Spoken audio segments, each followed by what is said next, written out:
I'm going to tell you an ideal. What is someone who's committed, sincere, crazy, a loner, thick-skinned, and a believer. This is what they do. They always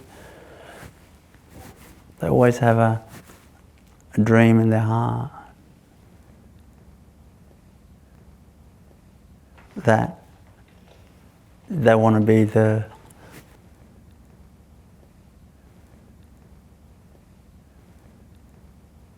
greatest servant of God, the Creator, the Source, whatever you call it.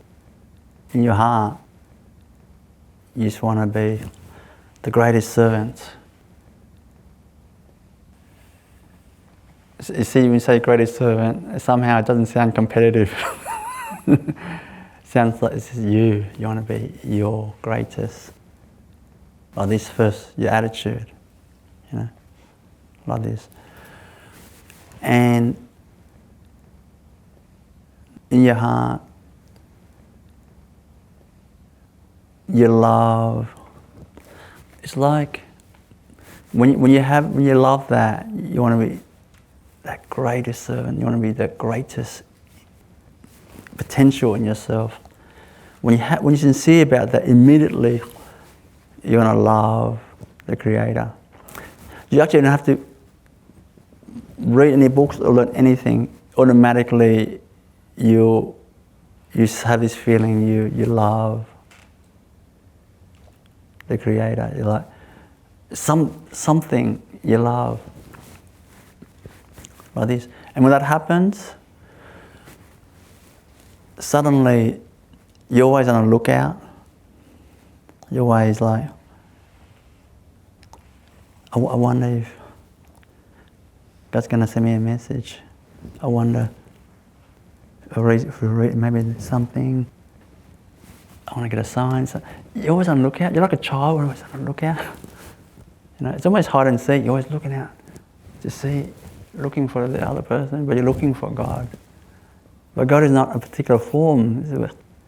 You want to see a text message. You want to in a book or something, or it's just someone says something, you go, oh my God, how can a stranger? I was thinking that. We're driving back yesterday from here to our Airbnb, and Rebecca said, look at that sign. The billboard says Spirit.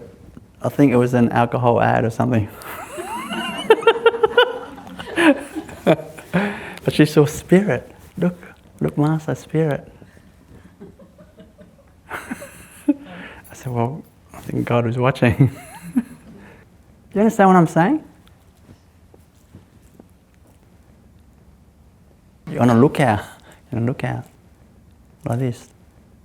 And then, when your attitude is like this,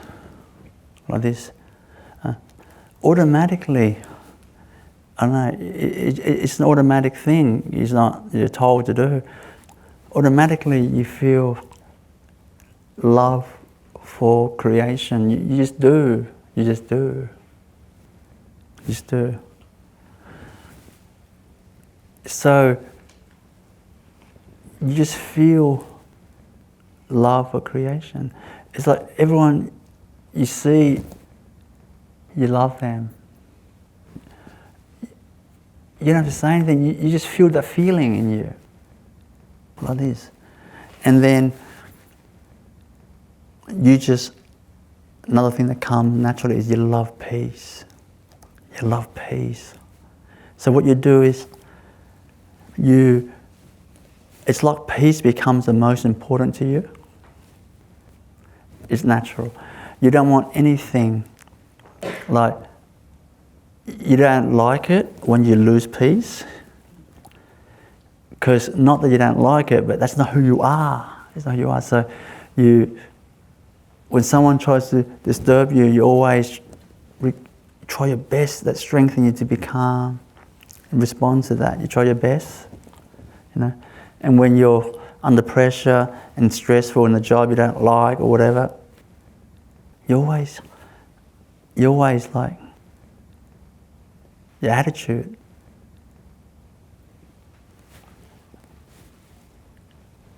That everything is all right. Everything's all right. Like this. It's almost like when you're connected, when you love the Creator, you feel connected.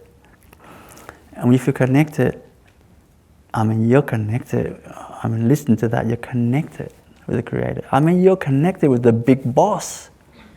I'm telling you. Like, I've got a big boss to report to. You're connected. You know, like this. From there, you love to do spiritual practice. It's automatic. And you don't see it as spiritual practice because you love to be in that zone.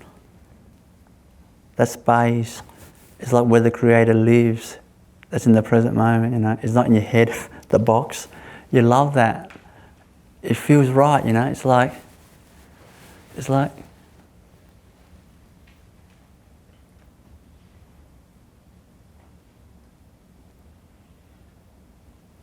I love to be in this space.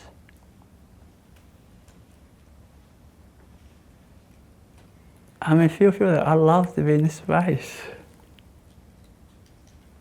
This is where the Creator lives. This is the house of the Creator. That in the moment, not in my head, you know, in our heads. You know, like this. So immediately you love meditation. So you'll be doing meditation. You know. So far I'm explaining to you the attitude. See the attitude, but the attitude is 90% of it, you see. And then now you move to the practice. Because your mindset is like that. When you, any time in your day, you're always searching or looking for a moment you can practice. You know, you can practice. You're looking for peace. You always want to be in peace. You love it. You know. So when I was at university, I would, you know, in between classes, I would go to the field, and because I learned my first meditation technique, that was actually chakra meditation, not the one I'm teaching, but very similar. Slightly different, but the principle is the same. It's not from a healing focus, that's all, but the principle is the same. Great technique. I would sit by myself in the field, because you don't want to sit in university, it's weird in the buildings. No one does that. Something in me just knew that at that age. So I go in the field, you know. And when you do that, you practice every moment you can, you know. Every moment you can. And like, just a lot of time when you're waiting around. I'll be doing mantra practice, you know, or I'll just be practicing mindfulness, you know. Like, it's all the different practices I'll be practicing like this. And now, look, what I'm telling you, this ideal, I didn't even live the ideal. I'm answering the ideal for you, but I even live short of the ideal. You understand? But I'm telling you what's the ideal. But I was pretty good. But I was not that ideal, you know. But just that alone, you know, that there's such a thing called God's grace. Because even I didn't perfect at that, you know. God's grace. or help you, like this. Practice first thing, wake up in the morning. This is the mantra practice. See, there's so many different practices, but when you do it long enough, you start to fall in love with a few. Now, that doesn't mean your practice is better than someone else's practice. You just happen to fall in love with a few. Someone else will fall in love with a few, slightly different combination. Wake up and practice, half an hour. Sometimes it goes for 40 minutes, before you go to work, before I went to work, I feel so good. I feel so good. And then I'm ready to go work. And at lunchtime, I'm reflecting in my dream. Not success, but what I dream to be. Do you hear what I just said then? Not success, but what I dream to be. What I dream to be.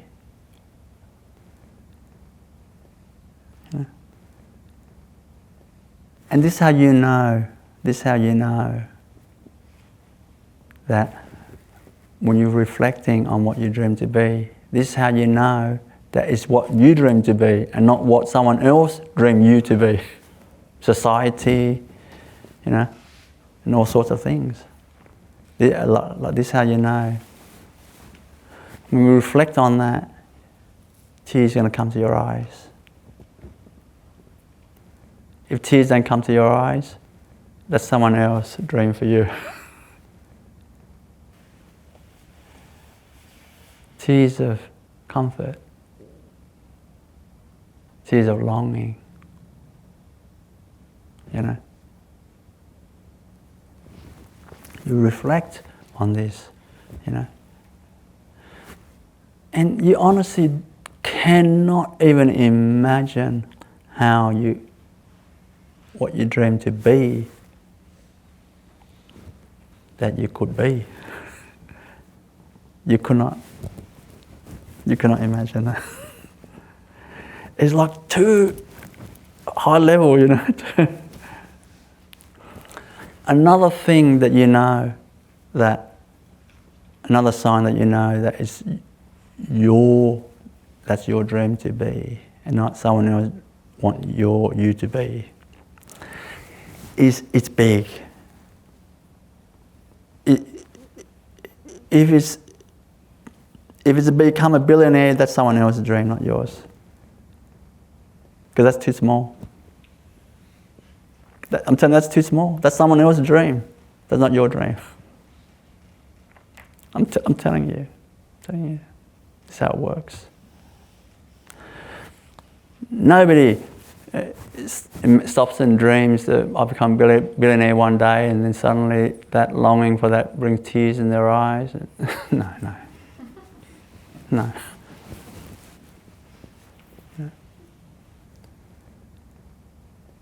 But when you dream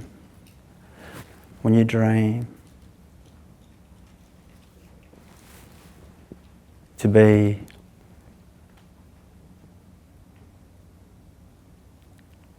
one, with the Supreme Being. You dream to be as big as the whole universe. You dream to have that love that Jesus knows of.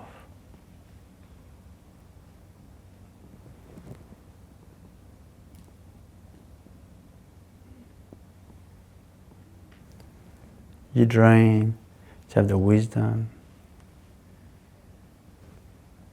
of the great Buddha.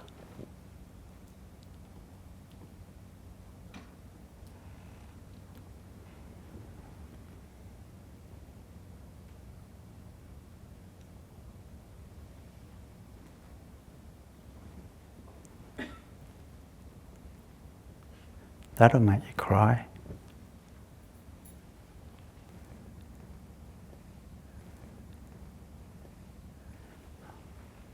You dream. If that's your dream, I'm not saying this is your dream. You dream.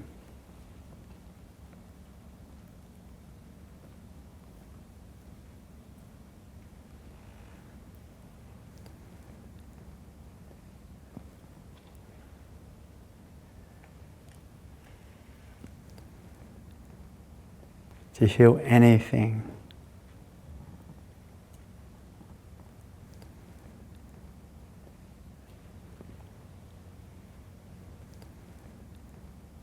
I'll tell you something.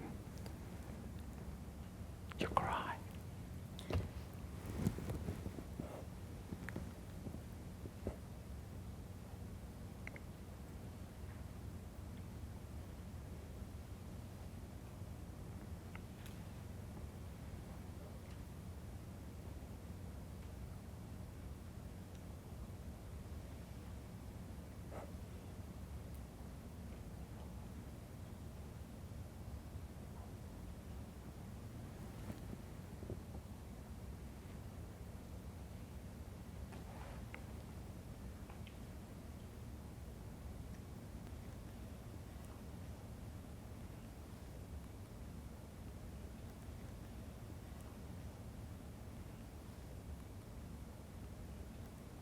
Why would God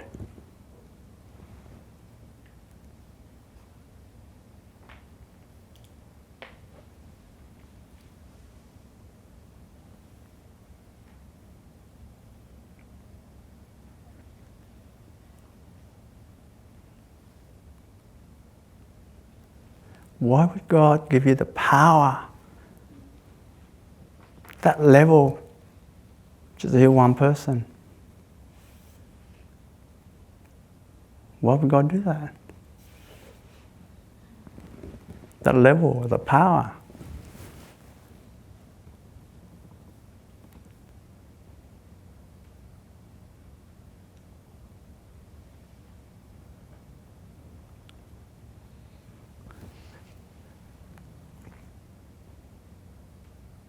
You'll be sincere. You'll be sincere. Actually, sincere is a funny word, because, I mean, that's what you love. How could you not be sincere? You know? Like this. And what I'm sharing with you,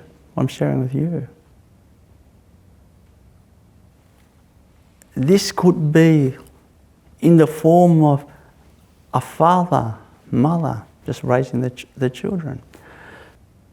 It could be a form of a cleaner.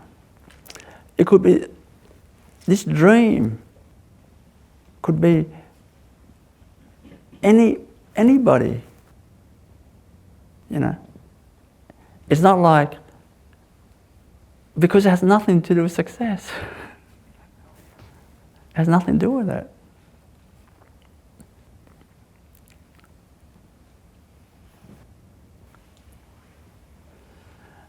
Well, then when you're practicing,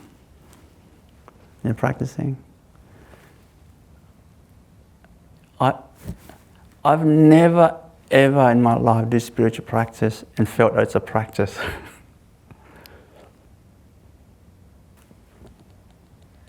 I felt it was nourishing, you know? And it's taking me one step forward to what I dreamed to be. You know, to be like this. So you would practice in every moment you can. That doesn't mean if you're speaking to another human being, you know, they're asking you to speak to you, and you start, you know, chanting innerly, or chanting out loud, I'm peace, I'm love, I'm perfect health. Practicing. A fanatic like that, you know? No. It's common sense. It's, you know. But it means dedication. It means, basically, in short, what do you do? You'll be doing all that. And when you are like that, God won't let you be alone. No. No. When you're like that, God won't let you be alone. No.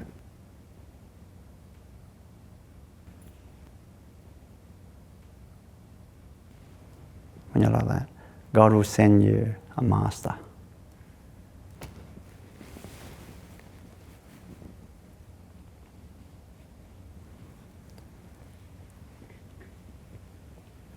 What for?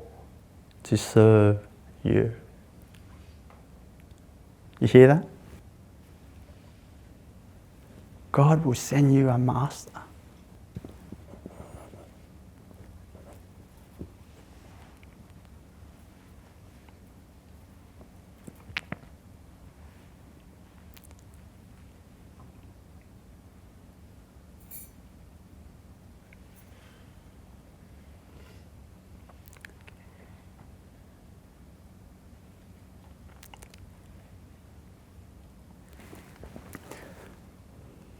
You see, I'm emotional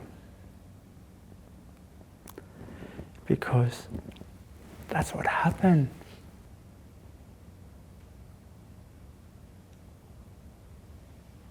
To me.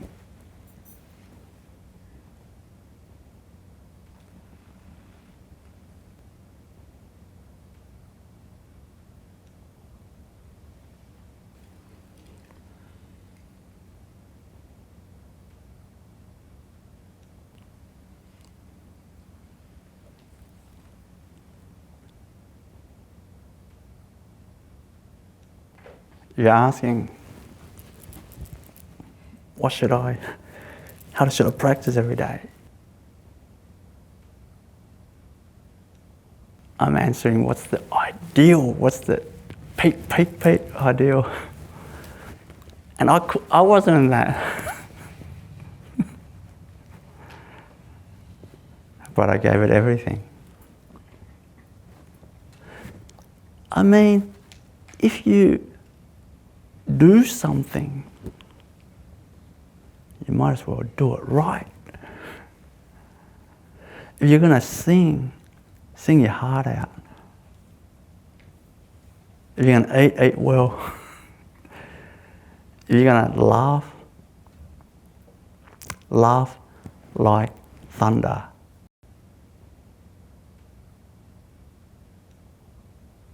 You know?